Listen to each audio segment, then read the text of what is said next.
Making decisions is one of the most difficult things for the modern mind. We seek clarity, but we often end up entangled in mental noise. This noise doesn't come from lack of information. It comes from being disconnected or misaligned or holding a wrong decision in consciousness. Give me a few minutes and I will explain to you quantum alignment and reality harvesting to make great decisions for yourself. The illusion says is that we don't know what to do, but the truth is we always do when we are aligned with the field of now. Quantum mechanics can help us understand because just like reality, decision making isn't linear. It doesn't unfold in a straight path. It collapses based on observation and observer. And the observation must come from presence. In quantum physics, a particle exists in multiple potential states until it is observed. Only then does it take form, physical form. This is known as the wave function collapse. But here is what is important to you to know, that observation is happening from the now, the present moment. Our decisions work the same way. The right choice doesn't exist out there in the future. What's most important, you are not observing from the future. You are here and now. It exists as a field of potential outcomes. And what causes one to solidify is not this, it's the state of awareness we bring from the now. Most people try to make a decision by projecting into the future. They ask, what will happen if I choose this? But the future hasn't been observed yet. It hasn't been tuned into. The information that they are looking for isn't available in this space reality. What they are actually doing is asking the unknown to become known through fear, and that never yields to clarity. When I worked on mathematical finance, and when we needed to create a model to predict the price of an instrument in the future, we used the concept called conditional expectation.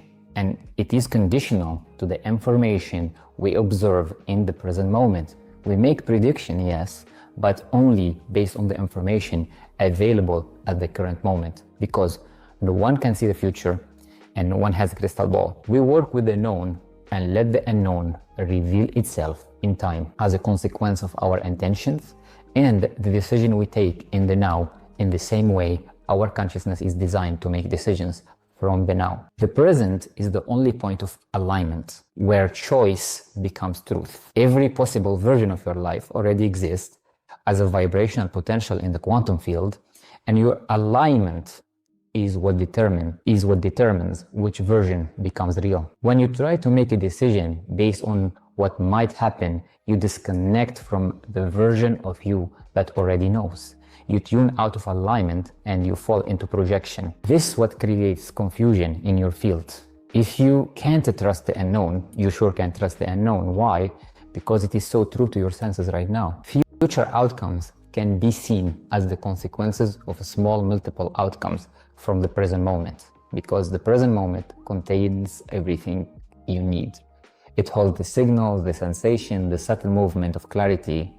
But when you override those with fear, logic, and overthinking, you separate yourself from the truth that is trying to come through you as a download and as an inspiration transmuted through body sensations. The quantum field doesn't respond to guessing. It responds to coherence and precision. And the screen of consciousness always projects back that outcome based on a precise quantum frequency of alignment.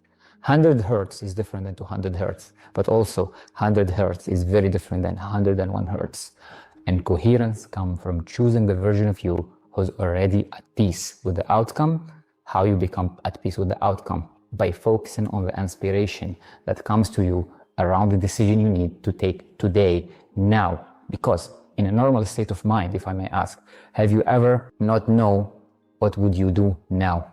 Almost never, you always know. The real question is why you don't let that be enough. Not doing so will kick you out of alignment and distort your field. You become incoherent.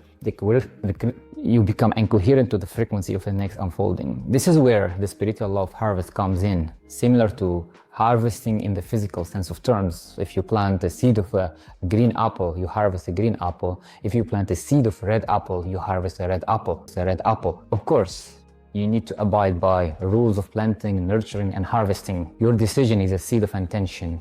It's planted in the soil of consciousness, and consciousness, like soil, contains the condition for growth. expansion, and emergence. But what you plant must be consistent with your inner environment. You cannot plant a seed of clarity in a field of fear and expect it to grow. This is why so many people feel stuck, confused, lost. They try to make empowered decisions from a disempowered energetic state. The now is only space of power, where observation, alignment, and intention converge. And it is in this space that your power to know what's right for you lives. When you act from presence, even without full visibility, you collapse the future into a single coherent path. You no longer need to know everything, you simply need to be aligned with the next step. This is enough. So the real question isn't how do I make the right decision? It is, can I return to the now long enough, because now is eternal, to observe the version of me that already knows.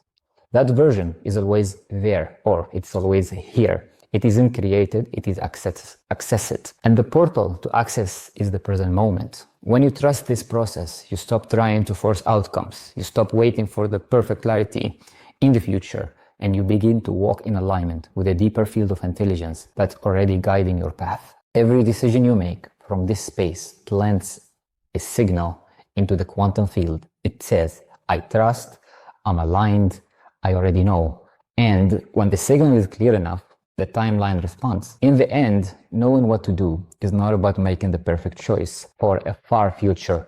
It's about attuning to the inspired choice of the now. And when you can feel that, when you let it be enough, you don't have to ask anymore. Already know that resonant with who